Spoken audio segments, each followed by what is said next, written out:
नमस्कार मंडळी, श्री स्वामी समर्थ. 2026मध्ये नागपंचमी आणि पहिला श्रावणी सोमवार हे दोन्हीही योगायोग एकाच दिवशी म्हणजे 17 ऑगस्ट 2026 या दिवशी आलेले आहेत. हा एक अत्यंत दुर्मिळ आणि पवित्र महासंयोग मानला जातो, कारण या दिवशी शिवासह नागदेवतेची पूजा एकाच दिवशी करता येणार आहे. सोमवार हा महादेव शंकरांचा वार म्हणून ओळखला जातो. श्रावणी सोमवारचं महत्त्व तर अगदी खास आहेच, पण नागाला शिवशंकराच्या गळ्याभोवतीचे स्थान असल्यानं ती महादेवांची एक ओळखही मानली जाते. तर या दिवशी असे अनेक योगायोग जुळून आल्याने नागपंचमीचे महत्त्वसुद्धा आणखीनच वाढले आहे. तर आजच्या व्हिडिओमध्ये आपण श्रावण सोमवार आणि नागपंचमी हे दोन्ही एकाच दिवशी आल्यामुळे कोणती कामं करावीत, तसेच यंदा नागपंचमीच्या दिवशी श्रावणी सोमवार आलेला आहे, मग हा भावाचा उपवास कसा सोडायचा, कधी सोडायचा, जेणेकरून श्रावणी सोमवारचा उपवास पण आपला मोडला नाही पाहिजे किंवा स्त्रियांनी कोणत्या चुका करू नयेत. तसेच श्रावण सोमवार असल्यामुळे आरोग्यप्राप्ती, धनधान्य, पुत्रप्राप्ती, संकट निवारण, सौभाग्यवृद्धीसाठी सोमवारच्या दिवशी काय करावं हे सुद्धा मी तुम्हाला आजच्या या व्हिडिओमध्ये सांगणार आहे. त्यासाठी व्हिडिओ स्किप न करता शेवटपर्यंत नक्की पहा. बघा, श्रावणातील पहिला सण हा नागपंचमीचा असतो. नागपंचमीचा हा सण श्रावण महिन्यातील शुक्ल पक्षाच्या 5व्या दिवशी साजरा केला जातो. बऱ्याच ठिकाणी भावाचा उपवास हा नागपंचमीच्या दिवशी केला जातो, पण बऱ्याच भागामध्ये नागपंचमीच्या आदल्या दिवशी हा भावाचा उपवास धरला जातो आणि तो नागपंचमीच्या दिवशी सोडला जातो. तर बघा, नागपंचमीला नागाच्या पूजेला विशेष महत्त्व आहे. या दिवशी नागपंचमीला नागाची पूजा केल्यानं जीवनातील अनेक समस्या दूर होतात आणि सर्व इच्छा देखील पूर्ण होतात, अशी मान्यता आहे. तर नागपंचमीचा सण पहिल्या श्रावणी सोमवारी यंदा येत असून या दिवशी महादेवांसोबतच नागाचं देखील पूजन केलं जाणार आहे. तर यंदाची नागपंचमी विशेष खास असणार आहे, कारण या दिवशी सोमवार पण आहे. जर आपण या दिवशी नागदेवतेसह शिव आणि पार्वतीची विधिवत पूजा केली तर अनेक पुण्यफळ मिळू शकतात. तर नागपंचमीच्या आदल्या दिवशी स्त्रिया आपल्या भावासाठी उपवास करतात. तर या दिवशी सापाची पूजा केल्यानं कुंडलीतील कालसर्पदोषसुद्धा कमी होतो. नागपंचमीचा दिवस कालसर्पदोष आणि पितृदोष निवारण करण्यासाठी उत्तम दिवस आहे. या दिवशी तुम्ही महामृत्युंजय मंत्राचा जपही करू शकता, कारण श्रावण सोमवार आहे. त्यासोबतच शिवशंकराचा रुद्राभिषेक करणं सुद्धा खूप फायदेशीर ठरणार आहे. 17 ऑगस्टला पहिला श्रावण सोमवार आणि नागपंचमी असे योग जुळून येत असेल तर यापेक्षा अजून चांगला दिवस कोणता असू शकतो. तर या दिवशी संपूर्ण दिवसभर उपवास करायचा आहे आणि तो उपवास संध्याकाळी आपल्याला सोडायचा आहे. म्हणजेच श्रावण सोमवारचा जो उपवास आपण करणार आहोत तो आपल्याला संध्याकाळी सात्विक भोजन करून सोडवायचा आहे. भगवान शंकरांच्या भक्तीसाठी श्रावण महिना हा अतिशय उत्तम मानला जातो मैत्रिणींनो. त्यामुळं आपल्याला शक्य होईल तेवढी नक्कीच भगवान शिवशंकरांची आणि नागदेवतेची या दिवशी सेवा करायला हवी. तर या दिवशी घरातील स्त्रियांनी सकाळी लवकर उठावं, नित्यकर्म आटपून घ्यावी आणि घराची साफसफाई करावी. शिवलिंगावरती दुधाचा पाण्याचा अभिषेक करून शिवलिंगाची विधिवत पूजा करायची. शिवलिंगावरती एक तरी बेलपत्र व्हायला विसरायचं नाही.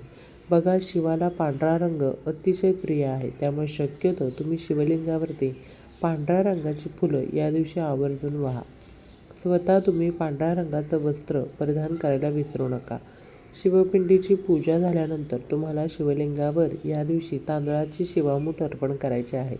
उजव्या हातामध्ये तांदूळ घेऊन ते थोडेसे ओले करून मगच तुम्ही शिवलिंगावरती शिवामूठ व्हायचे आहे. तर शिवलिंगावरती शिवामूठ कशी अर्पण करायची याचा व्हिडिओ आपल्या चॅनलवरती अपलोड केलेला आहे, तो तुम्ही नक्की जाऊन चेक करा आणि बघा कशी करायची आहे ते. यानंतर बघा, श्रावण महिन्यामध्ये एकूण 4 सोमवार आलेले आहेत. श्रावणातल्या पहिल्या सोमवारी तुम्ही 16 सोमवार व्रताची सुद्धा सुरुवात करू शकता. श्रावणातील काही व्रते स्वतःसाठी तर काही कुटुंबाशी निगडीत असतात. पण मैत्रिणींनो, श्रावणातला सोमवारचा उपवास मात्र आवर्जून करावा. का करावा? कारण तो आरोग्यप्राप्ती, धनप्राप्ती, पुत्रप्राप्ती, संकट निवारण, सौभाग्यवृद्धीसाठीचा असा हा सोमवारचा उपवास केला जातो.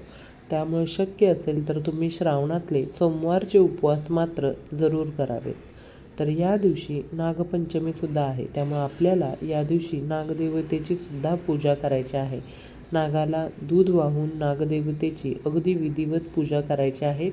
नागपंचमीची देखील पूजा कशी करायची हे सुद्धा आपल्या चॅनलवरती व्हिडिओ आहे, तो सुद्धा तुम्ही जाऊन पाहू शकता. जर तुम्हाला तुमच्या इथे कुठे आसपास वारूळ असेल तर तुम्ही त्या वारूळची जाऊन पूजा करायची आहे.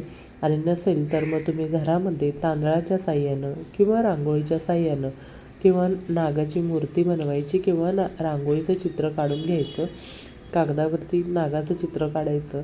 तुम्ही नागपंचमीची अशा प्रकारे पूजा करू शकता. असंही म्हटलं जातं की नागपंचमीच्या दिवशी नागांची पूजा करणाऱ्या व्यक्तीला साप चावण्याची भीती नसते. या दिवशी सापांना दुधाने अंघोळ आणि पूजा करून त्यांना दूध पाजल्यास अक्षय पुण्य प्राप्त होतं, अशी देखील मान्यता आहे. कालिया नागाचा पराभव करून यमुना नदीच्या पात्रातून भगवान श्रीकृष्ण सुरक्षित वर आले तेव्हापासून नागपंचमीची प्रथा सुरू झाली आहे. तसंच या दिवशी शेतकरी शेत नांगरत नाहीत. शेतात देखील पीक संरक्षणात सापाला शेतकऱ्याचा मित्र म्हणतात. शेतातील उंदराचा नायनाट करून साप शेतकऱ्यांच्या पिकांचं रक्षण करत असतो. त्यामुळे नागपंचमीला शेतकरीही शेतामध्ये नागाची पूजा करतो. या दिवशी नववधू माहेरी येतात, झिम्मा फुगडी खेळतात, झाडाला झोके घेतात. सर्व या गोष्टी करून स्त्रिया हा सण आनंदाने साजरा करतात. तर नागपंचमीच्या दिवशी ज्या काही आपल्या दैनंदिन गोष्टी आहेत तर त्यासुद्धा आवर्जून केल्या जात नाहीत. त्यामध्ये नागपंचमीच्या दिवशी काही चिरू नये, कापू नये, तळू नये, चुलीवर तवा ठेवू नये, असे अनेक नियम पाळले जातात. तर या नियमांचं तुम्ही अवश्य पालन करा, कारण हा नियम पूर्वीपासून परंपरेगत चालत आलेला आहे. त्यामुळे शक्य असल्यास एके दिवशी तरी चिरू नका, कापू नका, चुलीवरती तवा ठेवू नका, काहीही तळू नका. मात्र या दिवशी उकडीची किंवा पुरणाची दिंड केली जातात आणि त्याचाच नैवेद्य नागदेवतेला दाखवला जातो. म्हणजेच नागदेवतेची पूजा झाल्यानंतर त्याला दूध, साखर आणि उकडीची दिंड करून नैवेद्य दाखवायचं असतं. तर या दिवशी सर्व स्त्रिया अगदी छान अलंकार घालून नवीन वस्त्र नेसून नागदेवतेची पूजा करतात आणि हा सण अगदी आनंदाने साजरा करतात.